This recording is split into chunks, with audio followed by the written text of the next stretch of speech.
Batgirl, issue 15, Brian Q. Miller writing, Pierre Perez on the art. This is... Sorry, no, it's not. This is the one issue we didn't, or one of two issues we did not check the art credits for beforehand because Pete was like, "Yeah, no, I know the art. It's fine." It's not Pierre Perez. It's Dustin Nguyen. I said Pierre Perez. I'm sure it did. I'm looking at the credits page right now. It's Dustin Nguyen. What are you talking about? I'm looking at the credits page. It says Pierre Perez.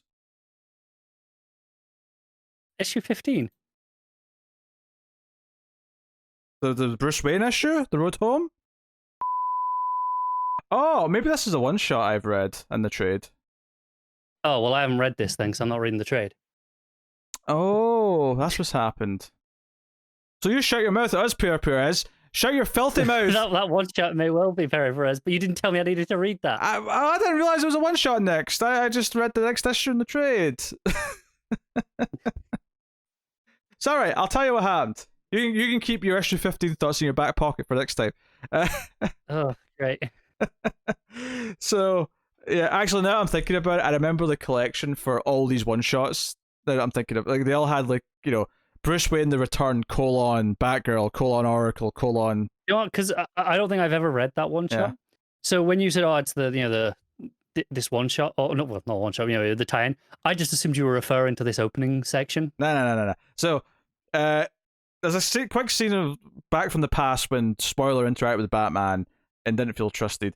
The plot of this issue is that, and I'll double check. By the way, as much as I'm saying this, I'll double check this is actually what I'm thinking it is because I'm just guessing it's this one shot right now. But it explains what the mistake's been, so I'm assuming it is.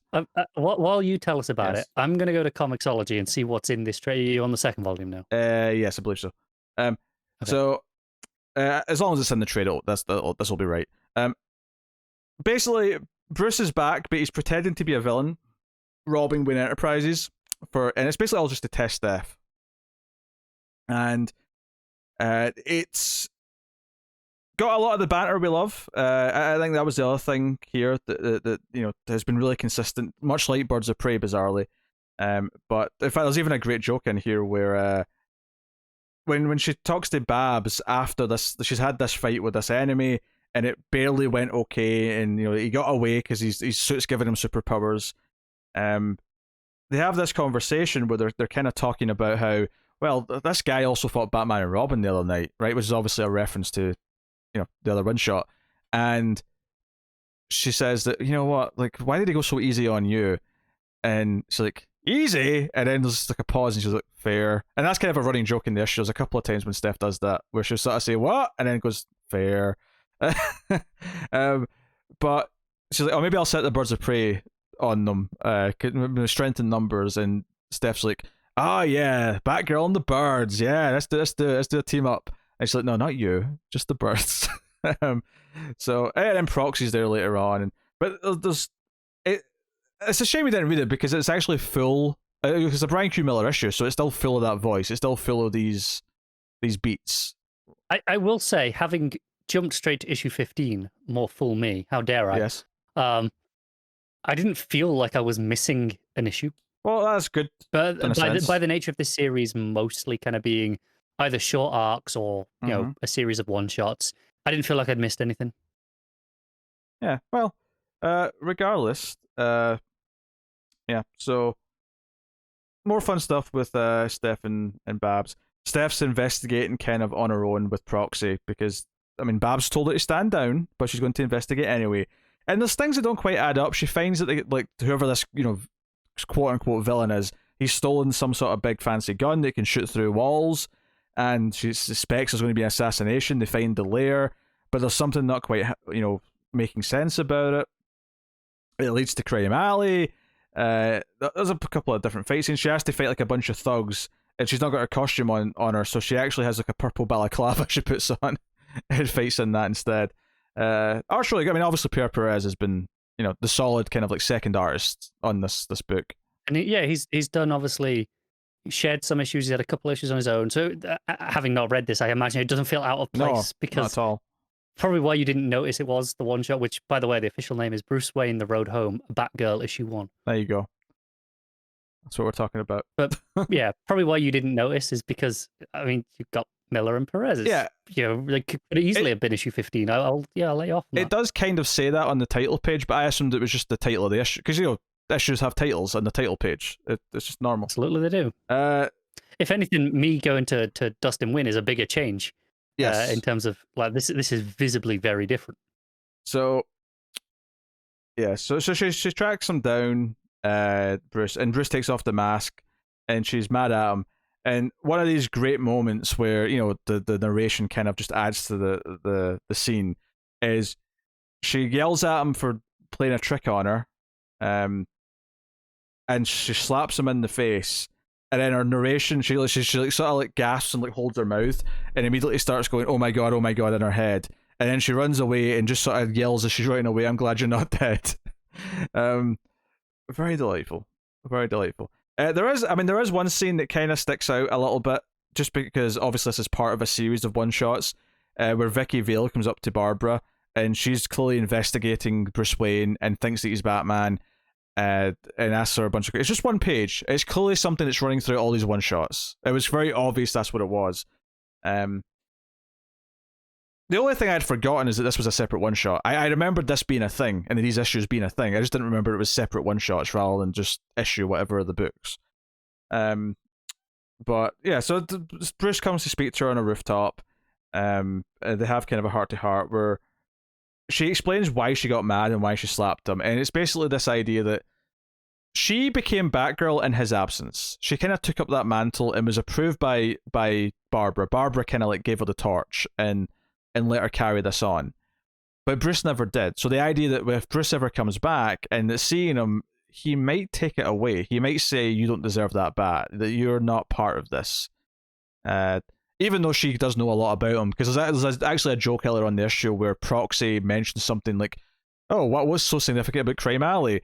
And like Steph's narration's like, "Oh, that's right, Wendy's not really been given the bat like oath." That briefing essentially is the start of the next issue. Ah, nice. Which is why I thought when you were saying, "Oh yeah, the return of Bruce Wayne," that is basically the story of Bruce and how we got to there. Is the first like 3 pages. We'll get to next it properly. Yes, but, yes. Yeah. But that's why I thought it was that. So, it basically says yes. Like I'm Batgirl, and this is the happiest I've ever been in my life. I feel like I've got a purpose. I feel like this is my thing. Bruce, when he's like, because Bruce has got like a narration, but it's kind of like told in like note form. It's like he's taking notes on her. And he noticed that in some ways she reminds him of Dick, but in other ways she reminds him of Babs.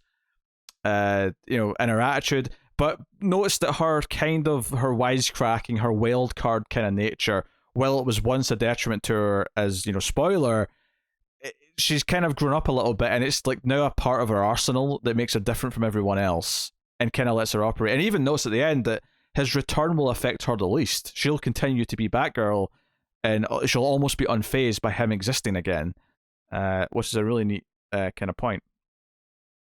Because she makes this big speech about how it's her own thing now, and she refused to give up being Batgirl, but then she gets a little bit nervous because she sort of had her brave moment and says, in case you're mad, it was mostly Oracle's thing anyway, it wasn't just me. And Bruce is like, don't back down, don't back the cell now, like, you've done it. If this is what you want, say you want to be Batgirl. He's got a scene with Alfred afterwards where Alfred says, why haven't you tracked down Cassandra Cain? Like, what's going on there? Like, she was Batgirl when you left, technically. And he's like, because Tim's in contact with her. I know, where she is. That's fine. He's scared of her, basically. But my favorite point here, my favorite thing in this whole scene, is that at one point Alfred sort of speaks up for Stephanie. He says, "If I may be so bold, sir, you didn't need to test the young Miss Brown, like her metal. You didn't have to test her metal." And there's just a little bit of narration at the bottom of the page where Bruce says to himself, "She's got Alfred sticking up for her. Good for you, Miss Brown." Like, the idea that Alfred's sticking up for her tells him everything he really kind of needs to know. Makes a part of the family. Yeah. I don't know. I thought that was sweet. And as much as it kind of shifted from Stephanie here, it actually makes even more sense to me now that this is a one-shot, that it isn't just a Batgirl issue, it's also equally kind of Bruce Wayne's issue. So the fact that we're following Bruce for a few pages here is fine. And all of a sudden it makes sense. Yeah. So, and it ends with her with the page of her, firing a grappling hook, and Bruce is just kind of writing down what he thinks of her. And there's hope for Gotham. If Steph could stop being the little brat that she was and now be like a valued member of the Bat family who's actually expanding and giving us new ideas, then maybe there's hope for the city after all. So Ed's on a kind of a positive note. Yeah, honestly, it's a really good issue. I don't think I'd read this actually, because I don't think this was in the when I read this run originally. It was in the original trades that were the thin trades. I don't think that was there. So this is probably the first time I read this, and I thought it was really good. It was, it's one of those things where they want to have this month of all these one shots, so it's maybe some contrivances in terms of Bruce doing all the things that he's doing to meet everyone. There's a moment in this, for example, where he mentions that he asked Steph to not tell Oracle yet. He wants to like announce his presence to Oracle on his own, and it's clear that that's just there to explain why Oracle in her own one shot like has her own encounter with them.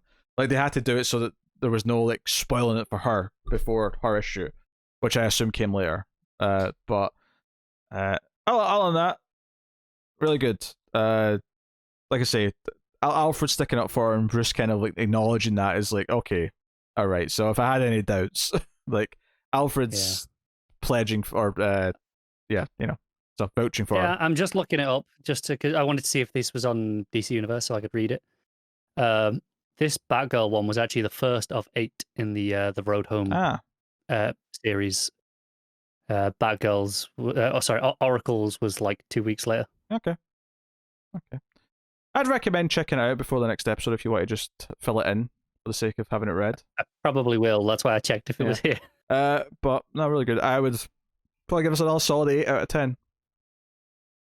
And credit to it that it feels a part of the run. It didn't feel like it's a part of the run in the sense that it's connected it to the larger Bat world, but at the same time, it's the same voice. The characters feel like they're in the place they are. In fact, even the idea that they teased the Wendy kind of like having to be sort of like ushered in properly and going through that, and that being something that's in the next issue, it feels like no, it's properly a part of the run whilst also being kind of separate in that it's more about the larger continuity. It's kind of a perfect example of a one shot in a run that equally feels part of it, but also if you didn't read it, you wouldn't necessarily feel like something was a gaping hole in your collection. Yeah, I didn't feel like I'd missed anything, so clearly you can skip it, but with it being the regular team, I see no reason not to go back and read it. And if you've got the big thick trades, the 2 volumes, you've got it anyway, so